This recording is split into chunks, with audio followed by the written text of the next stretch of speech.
ในการบรรยายครั้งที่3นี้ จะพูด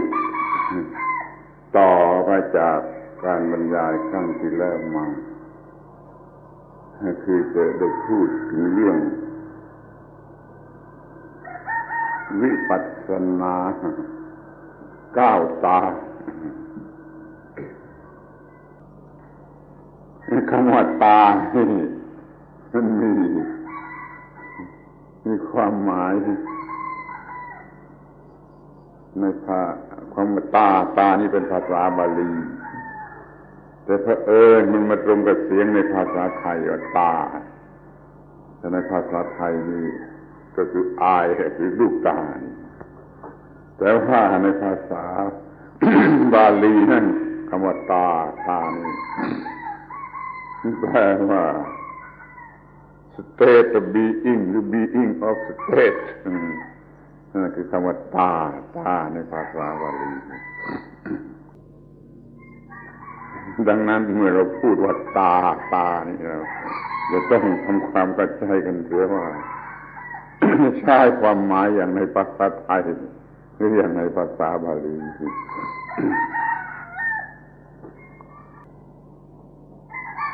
เมื่อท่านจะใช้พูดด้วยคำนี้ในที่ทั่วไปก็ต้องใช้ความหมายในภาษาบาลีต่อเมื่อพูดในภาษาไทยมันจะใช้ความหมายว่าลูกตาเพราะให้ระวังใจถูกต้องคำว่าตา นอกจากจะแปลว่าลูกตาแล้วมันหมายถึงการเห็นก็ได้มีตาก็คือมีการเห็นก็เห็นด้วยตาที่เราเรียกว่าตามันจะใช้ตามภาษาบาลีคำว่าตามันเป็น state of being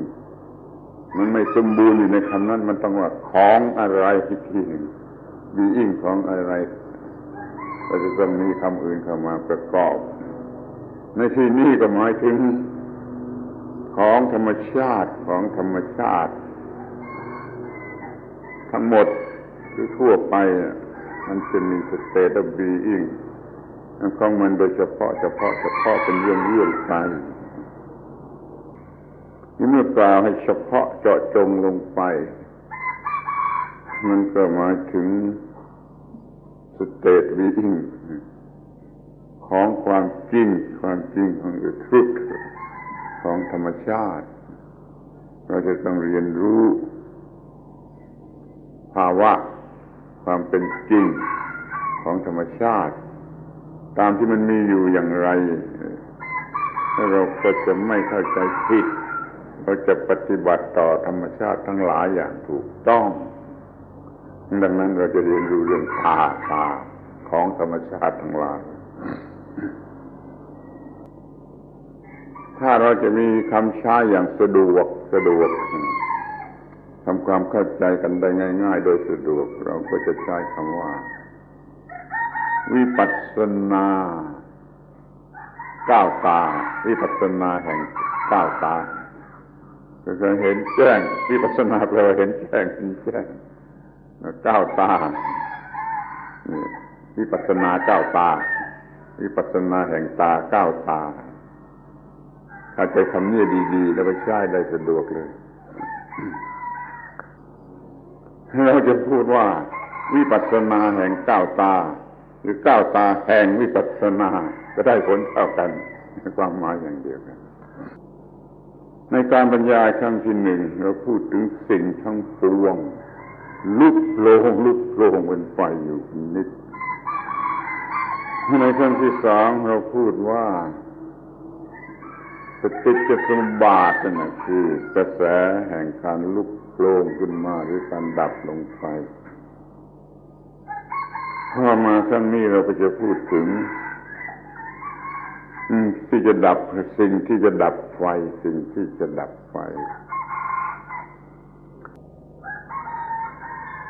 วิปัสสนาก้าวตานี่มันก็เหมือนกับสิ่งป้องกันไฟอย่างเด็ดขาด fireproof ที่เด็ดขาดที่ไฟลุกไม่ได้หรือถ้าจะเปรียบกับโรคมันก็ vaccinated ชนิดที่โรคเกิดไม่ได้คือไฟจะเกิดอีกไม่ได้นี่ประโยชน์ของวิปัสสนาก้าวตา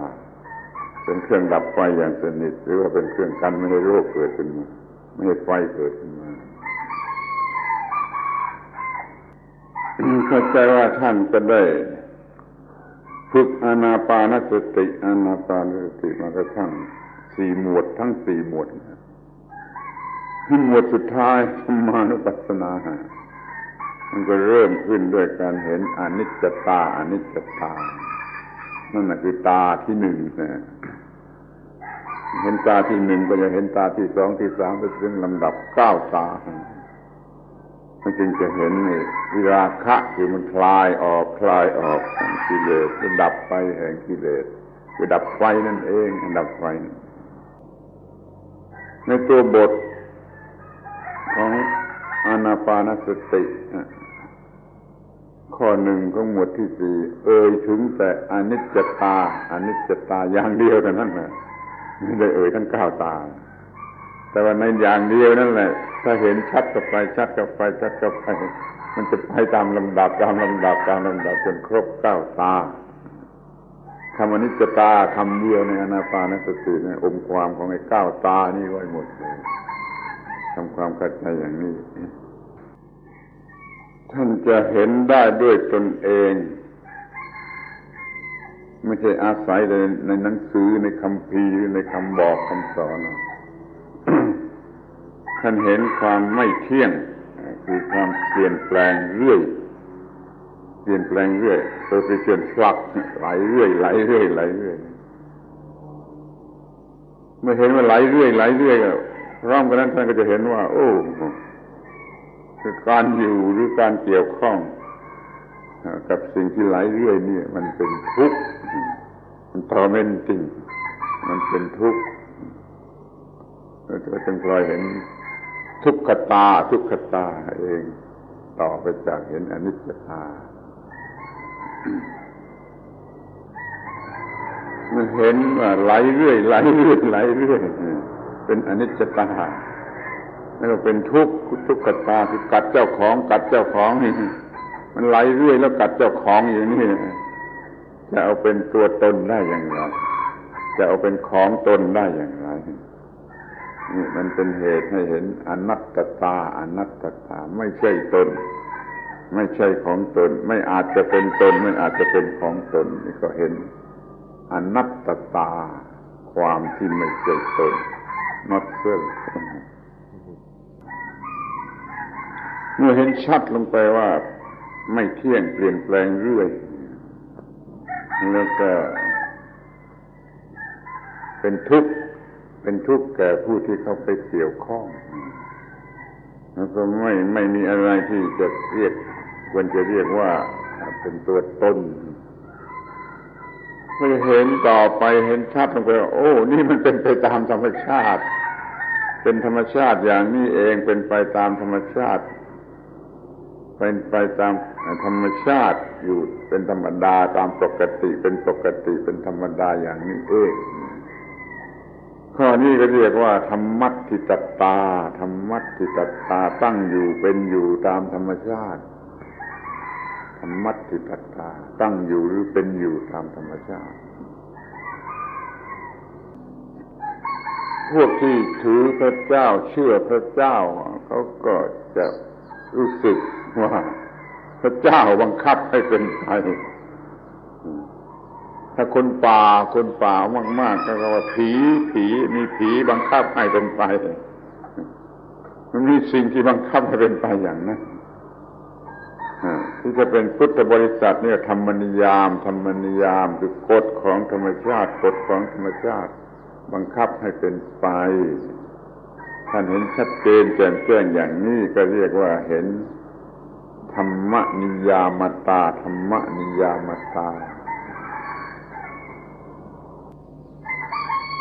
เห็นว่าต้องเป็นไปตามกฎของธรรมชาติอยู่เนืองนิด บังคับให้เป็นอย่างอื่นไม่ได้บังคับให้เป็นอย่างอื่นไม่ได้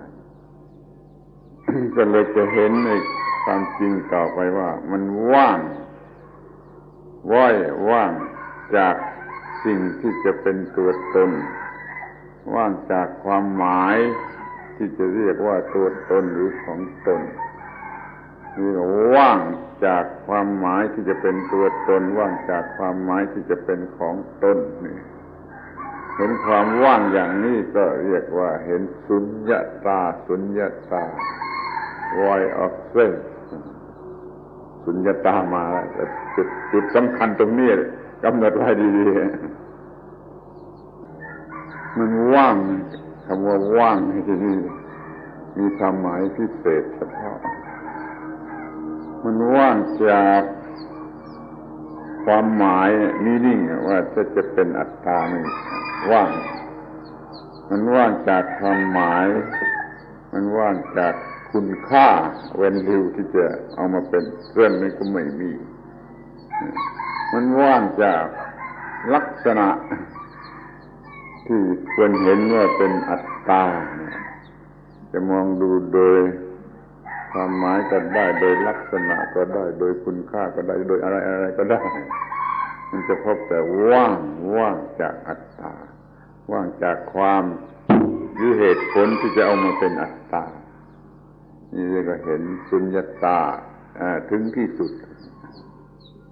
ความหมายของคำนี้แปลยากนำไปสู่ความเข้าใจผิดได้มากบางคนไปแปลเป็น nothingness หมายก็ไม่มีอะไรเลยไม่มีเลยนี่ผิดอย่างยิ่งผิดอย่างยิ่งมันมีทุกอย่างมันมีทุกอย่างแต่ว่ามันไม่มีความหมายแห่งอัตตาemptiness ก็ไม่เคยเจอนั่นน่ะไม่เคยเจอตรงตามความหมายมันไม่ได้ว่างเปล่ามันไม่ได้เป็นของกลวงเป็นของว่างในลักษณะรักแค่นั้นแต่มันvoidควรจะแปลว่า voidness ดีกว่าว่างจากอัตตาว่างจากอัตตนิยานั่นคือว่างที่ถูกตามความหมายของคำว่าสุญญตาว่างจากตัวตน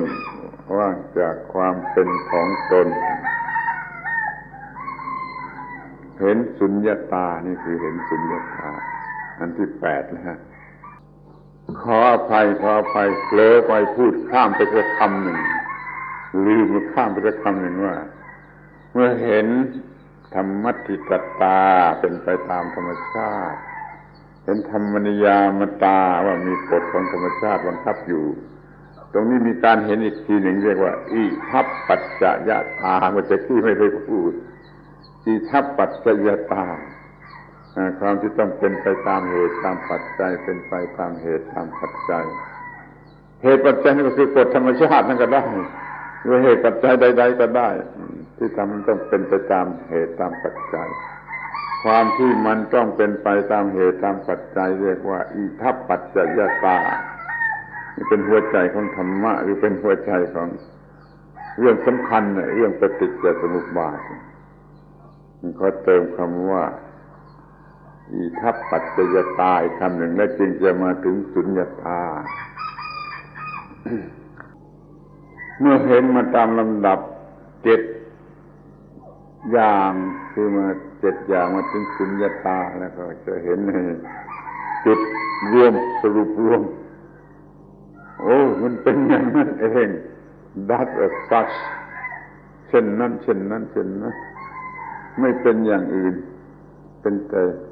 อย่างนี้หรือเช่นนี้นี่ก็เรียกว่าเห็นตถาตาเหมือนกับพูดเล่นๆแต่ไม่ใช่พูดเล่นพูดจริงที่สุดว่ามันเช่นนี้เองนี่อันที่8เรียกว่าตถาตา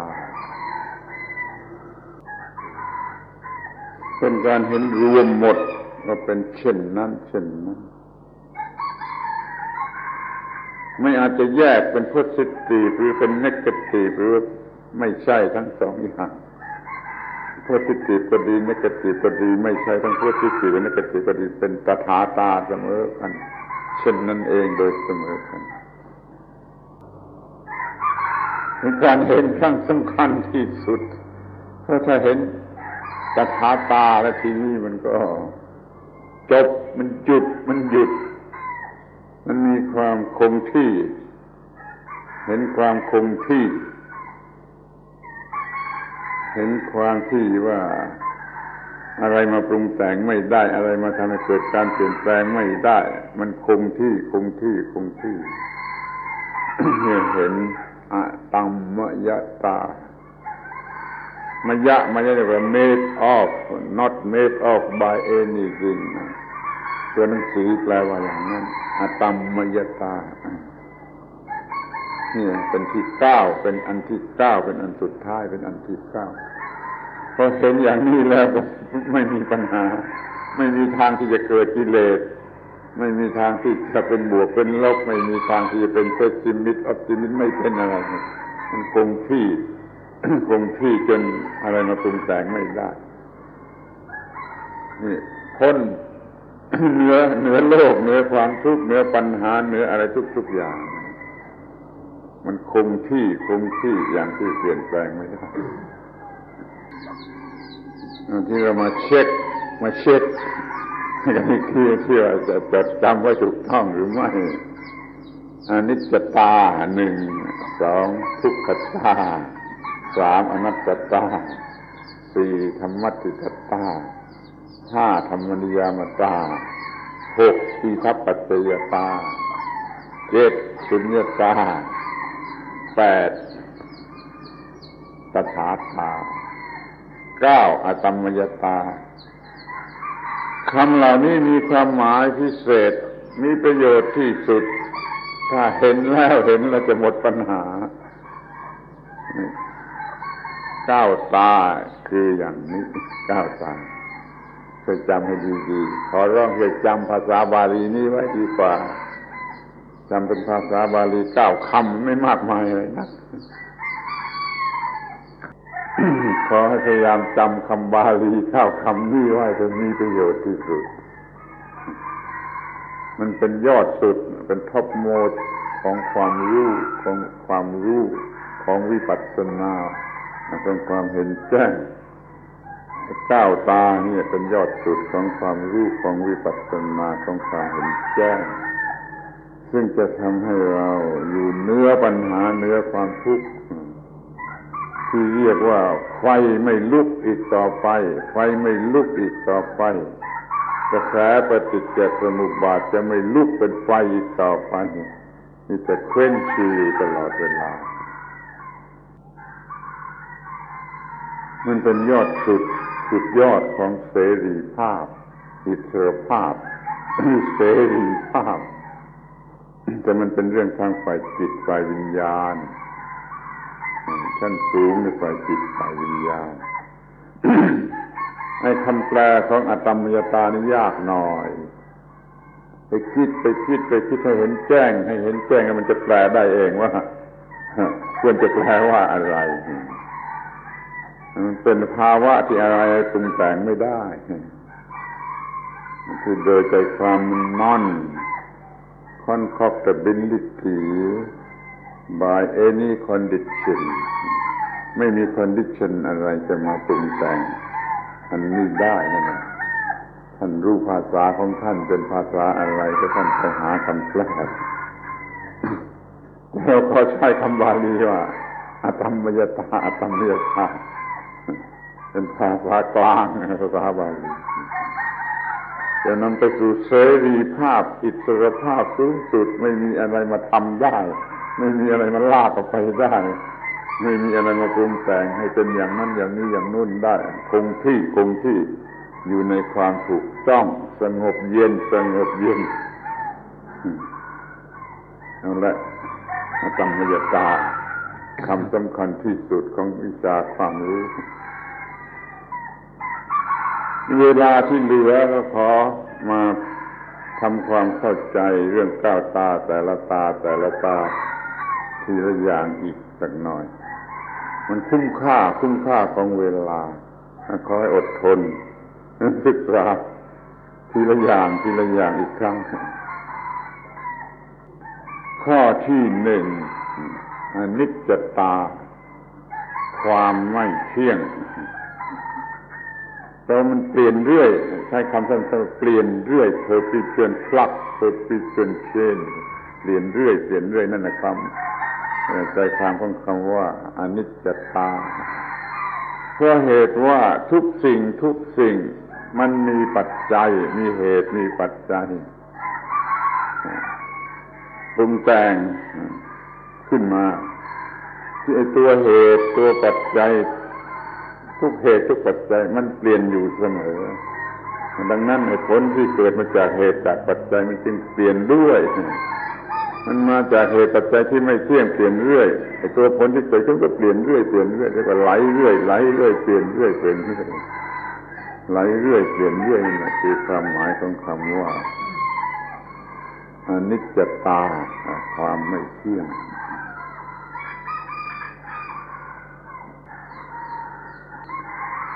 สำหรับความรู้เรื่องอนิจจตาเนี่ยมันเป็นขั้นแรกมันเป็นขั้นต้นมีคนรู้เรื่องอนิจจตานอกจากพระพุทธเจ้าก็มีพระพุทธเจ้าท่านก็ตรัสเองว่ามีผู้สอนเรื่องอนิจจตาสอนอยู่เหมือนกับที่เราสอนเหมือนกับที่ฉันสอนมีในอินเดียในสมัยนั้นพระพุทธเจ้าก็ยืนยันว่ามีผู้รู้ได้สอนเรื่องอนิจจตาแต่มันไม่อาจจะสอนเลยขึ้นไปถึงทุกขตาอนัตตาเป็นเพียงแต่ธรรมยตาเนื้อหน้าประหลาดที่ท่านตรัสว่ามีอารักขศาสดาคือครูผู้สอนในเมืองไกลอารักขะแปลเมืองไกลมีอาจารย์ผู้สอนในเมืองไกลก็สอนเรื่องอนิจจตาเหมือนที่ฉันสอนในเมืองไกลข้อนี้จะได้แก่ใครอาตมาก็เดาเอาว่ามันพ้องสมัยกันกับฮิรัคลิตัสศาสดาของพวกกรีกที่สอนเรื่องเพนทาเรออกเสียงยังไงก็ไม่ทราบว่าตัวหนังสือภาษาอังกฤษเราอ่านว่าเพนทาเรเพนทาทุกอย่างเรไหลเพนทาเรทุกอย่างไหลที่รักที่ตาก็สอนรักที่เพนทาเรจนคนอื่นหาว่าบ้ามันศาสดาในเมืองไกลก็สอนเรื่องอนิจจตาศาสดาในอินเดียพ้องสมัยกับพระพุทธเจ้าก็สอนเรื่องอนิจจตานั่นจึงเป็นความรู้ที่ว่าไม่ลึกซึ้งถึงสุดอะไรนักก็มีคนรู้แต่มันหยุดอยู่เพียงแค่อนิจจตา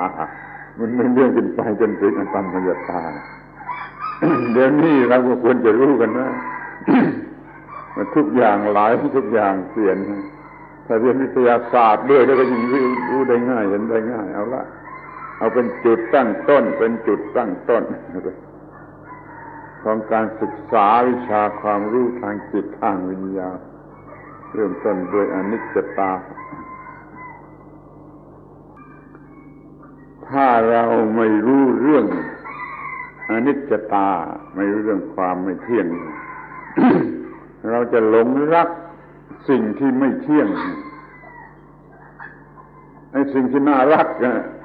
มากก็มันมีความไม่เที่ยงมาก attractiveness มีมากสำหรับสิ่งที่ไม่เที่ยงยิ่งไม่เที่ยงยิ่งดูน่ารักถ้าเราไม่รู้เรื่องความไม่เที่ยงเราจะหลงรักสิ่งที่ไม่เที่ยงเราไปหลงรักสิ่งที่ไม่เที่ยงมันเปลี่ยนแปลงมันก็ทำให้เกิดความทุกข์นี่มันกัดเอาเลยไปหลงรักสิ่งที่ไม่เที่ยงก็กัดเอาเป็นความทุกข์มันคอยศึกษาดูดีๆอย่าไปหลงรักสิ่งที่ไม่เที่ยงแม้ว่าเราจะต้องเกี่ยวข้องกับสิ่งที่ไม่เที่ยงก็เกี่ยวข้องได้แต่เราอย่าไปหลงรักเราจัดการให้มันตรงกับเรื่องของความไม่เที่ยงแล้วก็มีได้เรามีสิ่งที่ไม่เที่ยงเราใช้สอยสิ่งที่ไม่เที่ยงเราเกี่ยวข้องกับสิ่งที่ไม่เที่ยงได้โดยที่ไม่ต้องเป็นทุกข์นี่ประโยชน์ของการเห็นความไม่เที่ยง เราจะมองให้เห็นคือมองให้เห็นอนิจจตาโดยวิปัสสนาให้เห็นความไม่เที่ยงเอาพูดกันมาตั้งจากวงนอกคือระบบสุริยะจักรวาลหรือเป็นคอสโมสทั้งหมดดูอะไรมันเที่ยงนี่อะไรมันเที่ยงในทุกระบบสุริยะจักรวาลอะไรมันเที่ยงมันไม่เที่ยงทั้งนั้นดวงอาทิตย์ดวงจันทร์ดวงดาวดวงโลกดวงอะไรก็ตามเห็นได้ว่ามันไหลเหมือนที่ว่าทุกอย่างไหลเหมือนกับน้ำไหล นี่ดูข้างนอกอย่างกว้างที่สุดว่าทุกระบบสุริยะจักรวาลนั้นไหลทีนี้ก็ดูแคบเข้ามา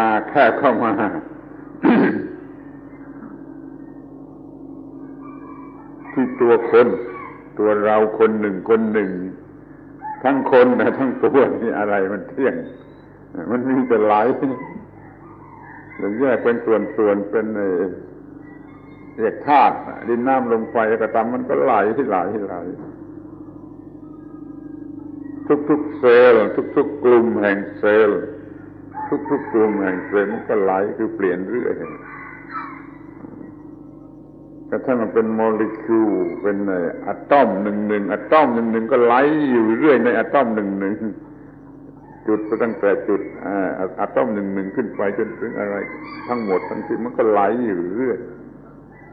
นี่ตั้งแต่อะตอมหนึ่งมันไหลทุกอย่างมันก็ไหลสิในคนก็ดีในสัตว์ก็ดีในต้นไม้ก็ดีในแผ่นดินก็ดีมันก็ครอบอยู่ด้วยอะตอมเมื่ออะตอมมันไหลแล้วมันก็ไหลกันทั้งหมดนี่ขอให้มองอนิจจตาจากนอกวงนอกที่สุดจนมาเล็กที่สุดเป็นหนึ่งอะตอมไหลศึกษากันอย่างนี้ที่พูดมันแล้วนั้นมันเป็นในแง่ของฝ่ายวัตถุคือฝ่ายฟิสิกส์ที่เรามาชวนกันดูใหม่ในแง่ของฝ่ายจิตไซคิกเลื่อนไปถึงสปิริตชัวลก็อย่างที่เรามาทำอานาปานสติ เรามานั่งกำหนด โอ้ลมหายใจ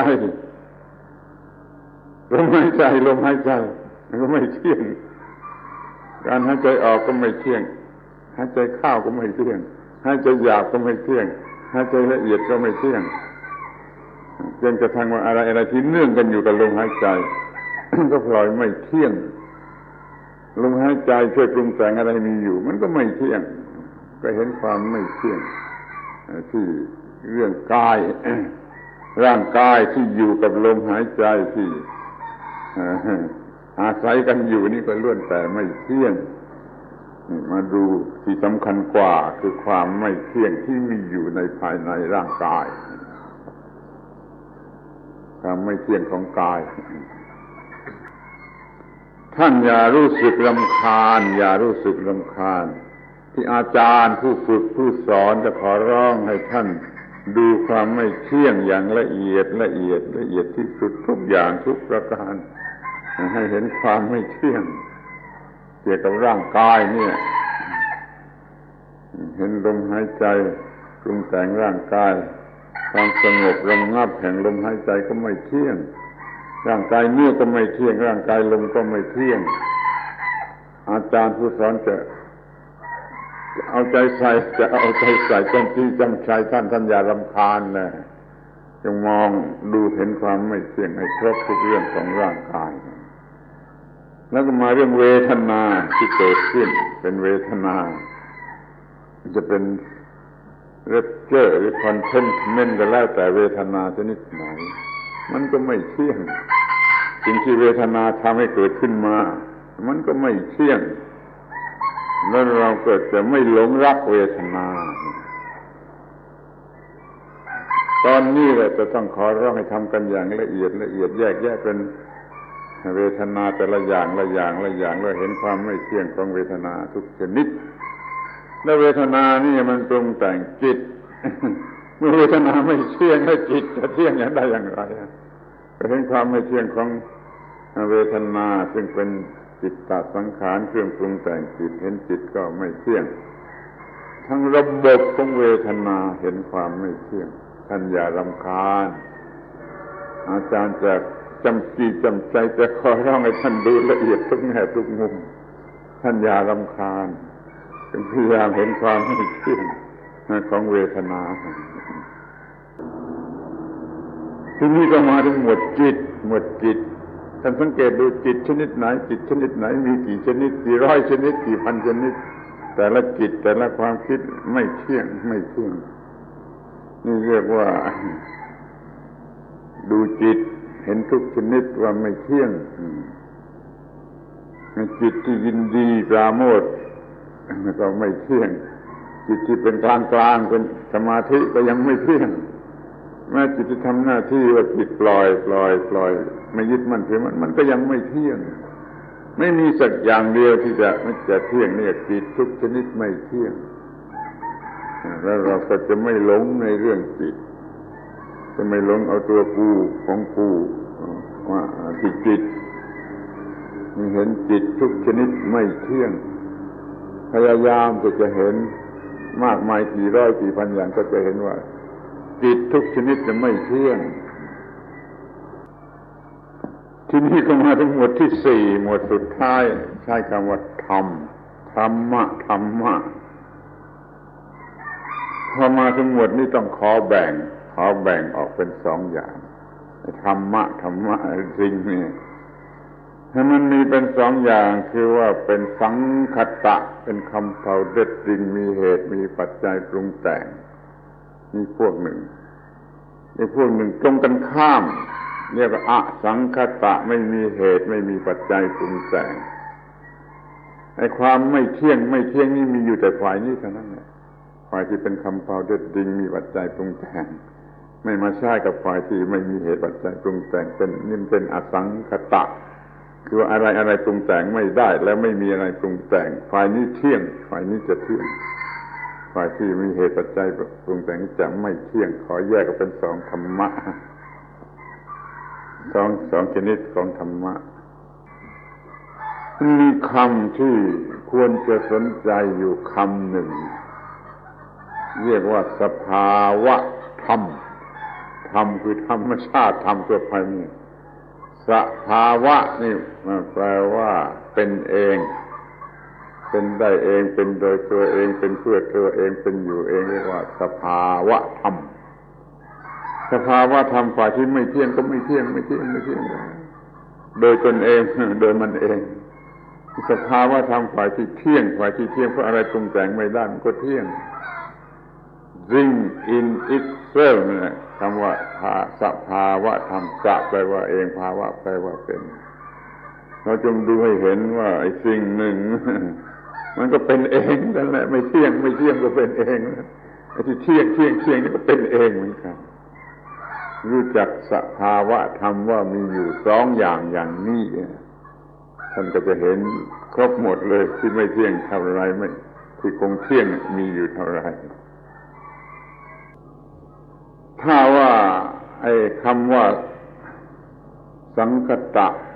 อสังคตะสองอย่างนี้มันเข้าใจยากสำหรับท่านแล้วก็ช่วยทำให้มันง่ายขึ้นมาได้บ้างนะโดยอาศัยภาษาวิทยาศาสตร์ก็มีคำคู่ phenomenon มีเหตุปัจจัยปรุงแต่งเป็นสังคตะแล้วก็มันมีคำว่านูมีนอนนั่นน่ะไม่มีเหตุปัจจัยปรุงแต่งมันพอจะเทียบได้กับอสังคตะแต่ท่านยังจะสังเกตเห็นได้ว่าที่มันเป็นฟีนอมินอนมันมีเป็นพหุพจน์ได้เป็นฟีนอมิน่าที่มีมากอย่างได้มีฟีนอมิน่าก็ได้แต่ฝ่ายนูมินอนนี่มีอันเดียวไม่เป็นพหุพจน์ได้มันเป็นอันเดียวมันจึงมีแต่นูมินอนเพราะมันไม่มีอะไรปรุงแต่งมันไม่มีทำไม่ออกเป็นหลายอย่างได้จะอาศัยศึกษาคำวิทยาศาสตร์ฟีนอมินอนกับนูมินอนแล้วก็พอจะเข้าใจคำว่าสังคตะและอสังคตะได้เป็นอย่างดีทีนี้ก็ดูต่อไปสิมันไม่เที่ยงเปลี่ยนเรื่อย ที่เราสัมพันธ์กันอยู่เกี่ยวข้องกันอยู่มันก็พวกสังคตะทั้งนั้นแหละพวกอสังคตะยังไม่ต้องพูดถึงยังไม่รู้อยู่ที่ไหน เดี๋ยวนี้เราเกี่ยวข้องกันอยู่กับสิ่งที่เป็นสังคตะการที่เราต้องอยู่กับสิ่งที่เปลี่ยนแปลงเรื่อยอยู่กับสิ่งที่เปลี่ยนแปลงเรื่อยมันลำบากมันลำบากแก่เรามันลำบากแก่เราที่เราจะเอามาเป็นของเราให้มันเที่ยงอยู่กับเรามันไม่ยอมมันก็กลับเอาเราก็ต้องเป็นทุกข์ถ้าเราไปเอาสิ่งที่ไม่เที่ยงมาเป็นของเรานี่คำว่าทุกข์ทุกข์นี่แปลว่าความเจ็บปวดที่เราต้องอยู่กับสิ่งที่ไม่เที่ยงที่มันเปลี่ยนเรื่อยที่มองดูอีกทางหนึ่งก็โอ้นี่น่าเกลียดน่าเกลียดอักลีเวรีอักลีน่าเกลียดน่าเกลียดคำว่าทุกข์ทุกข์นี่แปลว่าน่าเกลียดก็ได้หรือเพนฟูลก็ได้เพราะมันต้องอยู่กับสิ่งที่ไม่เที่ยงแล้วก็มีอาการเป็นทุกข์ก็น่าเกลียดความเป็นทุกข์เลยเพนฟูลก็ได้เลยอักลีก็ได้ดูต่อไปก็จะเห็นว่ามันไม่เที่ยงไม่เที่ยงเปลี่ยนเรื่อยแล้วก็มันเป็นทุกข์คือกัดคนที่ไปหลงรักมันทั้งไม่เที่ยงและเป็นทุกข์อย่างนี้เราจะไปเรียกกาดมันว่าเสริมได้ยังไงหรือของเสริมได้ยังไงตัวตนก็ไม่ใช่ของตนก็ไม่ใช่ความเป็นอย่างนี้เรียกว่าอนัตตามันเป็นตัวตนเป็นของตนไม่ได้เพราะว่ามันไม่เที่ยงเลยมันเป็นทุกข์เป็นอนัตตาแล้วเราดูให้เห็นสิ่งข้างนอกเงินทองเพชรพลอยแก้วแหวนสิ่งสวยงามต่างๆสมบัติพัสถานในบ้านในเรือนรถยนต์อะไรมันเป็นอนัตตามีเป็นอนัตตาเพราะมันไม่เที่ยงเปลี่ยนเรื่อยแล้วไปยึดเอาเป็นของตนก็มันกลับเอานี่ข้างนอกไม่เที่ยงเป็นอนัตตาแล้วข้างในร่างกายนี่เนื้อหนังชีวิตร่างกายนี่แท้ๆมันก็ไม่เที่ยงจะยึดให้มันเที่ยงมันก็กลับเอาทั้งข้างนอกและทั้งข้างในล้วนแต่ไม่เที่ยงล้วนแต่เป็นทุกข์เลยทั้งหมดนั้นเป็นอนัตตาจิตก็ฟรีไม่ยึดสิ่งใดว่าเป็นตัวตนมันก็ไม่มีความทุกข์เราสรุปตัดบทสั้นๆพูดสั้นๆว่าไอ้ตัวชีวิตชีวิตตัวชีวิตนี่ไม่เที่ยงชีวิตชนิดไหนเที่ยงคุณไปหาดูชีวิตชนิดไหนมันเที่ยงชีวิตทุกชนิดทุกรูปแบบไม่เที่ยงนี่ตัดบทสั้นๆว่าไอ้ตัวชีวิตนี่มันไม่เที่ยงจะไปบังคับให้มันเที่ยงมันก็กลับเอาเป็นทุกข์เราก็ได้แยกออกไว้แล้วว่ามันมีสิ่งที่เที่ยงคืออสังคตะไม่มีเหตุมันมีปัจจัยปรุงแต่งมันเป็นอิสระมันก็เที่ยงนี่ขอระบุไปยังสิ่งอีกสิ่งหนึ่งซึ่งเป็นอสังคตะสิ่งนั้นคือสิ่งที่เรียกว่ากฎlawหรือ truth ไอ้ตัวกฎที่บังคับให้ไม่เที่ยงให้เป็นทุกข์เป็นตัวกฎนี่ก็เป็นอสังคตะเรียกว่าสัจจะหรือกฎก็ได้มันเป็นอสังคตะถ้าไปพูดอย่างปุคลาธิกถากับพระเจ้าน่ะเป็นอสังคตะแล้วก็เที่ยงต้องเป็นตัวกฎในพุทธศาสนามีกฎนั่นแหละเป็นพระเจ้านั่นสิ่งที่เรียกว่ากฎนี่อยู่ในพวกอสังคตะไม่เปลี่ยนแปลงแล้วก็เป็นของเที่ยงเรารู้จักกฎไว้เถอะแล้วเราก็จะรู้จักธรรมัตถิตตาความที่มันต้องเป็นไปตามกฎตามธรรมชาติ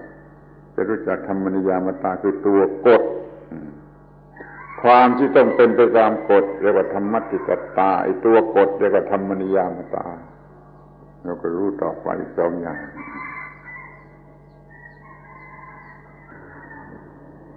ที่นี่เราก็มองเห็นสิ่งที่เนื่องกันอยู่นั่นคือความที่ต้องเป็นไปตามกฎเมื่อมีเหตุปัจจัยให้เกิดก็เกิดขึ้นมาเมื่อมีเหตุปัจจัยให้ดับก็ดับลงไปมันต้องเกิดต้องดับต้องเกิดต้องดับไปตามกฎนี่เรียกว่าอิทัปปัจจยตามีสิ่งนี้เป็นปัจจัยสำหรับเกิดก็เกิดมีสิ่งนี้เป็นปัจจัยสำหรับดับมันก็ดับดังนั้นมันมีการเกิดดับไปตามเหตุตามปัจจัยเป็นความจริงในชีวิตประจำวันของเราในทุกๆอย่าง เรียกว่าอิทัปปัจจยตาเห็นอิทัปปัจจยตานี่คือเห็นสิ่งสูงสุดความจริงสูงสุดจนเรียกว่าเห็นพระพุทธเจ้าเลยในทางพุทธศาสนาอิทัปปัจจยตาทางที่มีเหตุมีปัจจัยแล้วก็ต้องเป็นไปตามเหตุตามปัจจัยเรียกว่าอิทัปปัจจยตานี่สำคัญมากขอให้มองเห็นท่านมาเมืองไทยก็โดยอิทัปปัจจยตาท่านจะกลับไปเมืองนอกอีกก็โดยอิทัปปัจจยตาเราจะบังคับร่างกายนี้ชีวิตนี้ร่างกายนี้ชีวิตนี้แท้ๆให้เป็นไปตามที่เราต้องการมันก็ไม่ได้มันเป็นอิทัปปัจจยตามันเป็นไปตามเหตุตามปัจจัยของมันร่างกายนี้ชีวิตนี้ยังบังคับไม่ได้เราจะบังคับให้ลูกของเราเป็นไปตามความต้องการของเรามันก็ไม่ได้มันก็เป็นไปตามอิทัปปัจจยตาเราจะบังคับให้สามีของเรามาเป็นตามความประสงค์ของเรามันก็ไม่ได้มันก็เป็นไปตามอิทัปปัจจยตาเราจะบังคับภรรยาของเราให้เป็นไปตามความต้องการของเรามันก็ไม่ได้มันเป็นไปตามอิทัปปัจจยตาจงดูความที่อิทัปปัจจยตามันครอบงำเรามันควบคุมเราบังคับเราให้เห็นชัดเถิดความทุกข์จะไม่อาจจะเกิดไฟไม่อาจจะลุกโปร่งได้มันมีแต่สิ่งที่ต้องเป็นไปตามกฎอิทัปปัจจยตานั้นจริงเรียกว่า void of self มันไม่มีอะไรที่จะเป็นไปตามที่เราต้องการนี่เรียกว่าสุญญตามีทุกอย่างแต่ว่ามันจะเป็นอัตตาไม่ได้จะเป็นอัตตนิยาคือเป็นของอัตตาก็ไม่ได้นี่เห็นสุญญตาอย่างนี้แหละเห็นให้ถูกต้องแต่ไม่ใช่ไม่มีอะไรมันมีมากมีหมดมีทุกอย่างแต่มัน void of selfสุญญตาช่วยแก้ปัญหาช่วยให้แก้ความรักแก้ความโกรธแก้ความเกลียดความกลัวแก้ได้ทุกอย่างขอให้เห็นสุญญตาฟอร์มูล่าที่พระพุทธเจ้าท่านตรัสไว้สั้นๆว่าอายังโลโกสุญโยอัตเตนวาอัตตนิเยนวาอายังโลโกโลกนี้สุญโย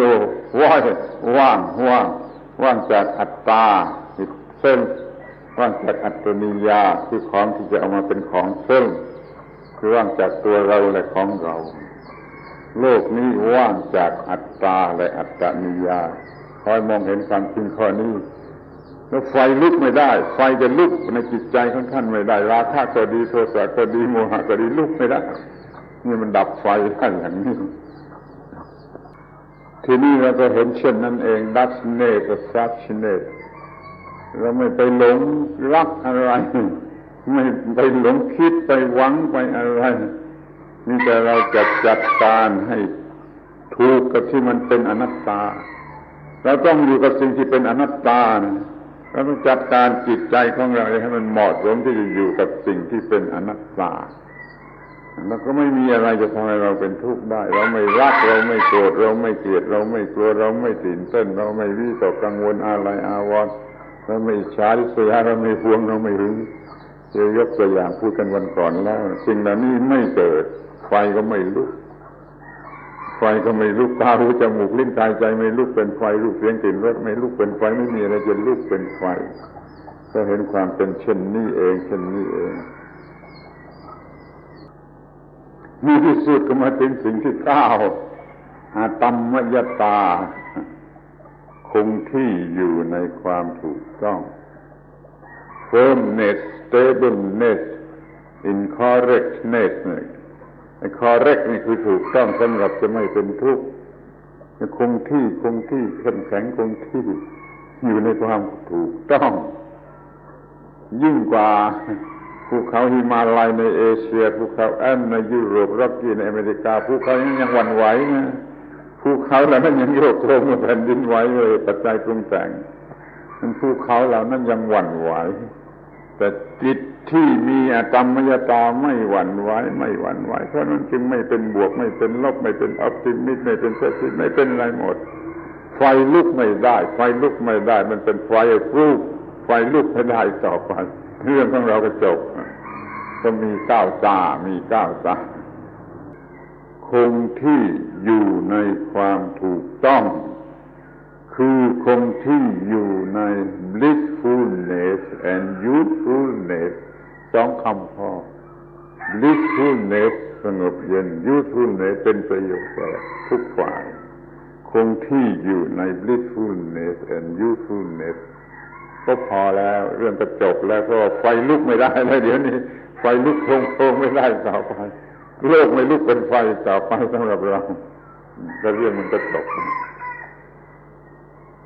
ท่านได้รับ peacefulness and youthfulness ก็กล่าวได้ว่าท่านมาเมืองไทยอย่างทัวริสต์แล้วก็กลับไปบ้านของท่านอย่างพิลกริมได้ของวิเศษประเสริฐที่สุดสูงสุดไม่มีสิ่งใดเลยเรื่องจะจบแล้วขอบพระคุณเป็นผู้ฟังที่ดีขอบพระคุณขอปิดการประชุม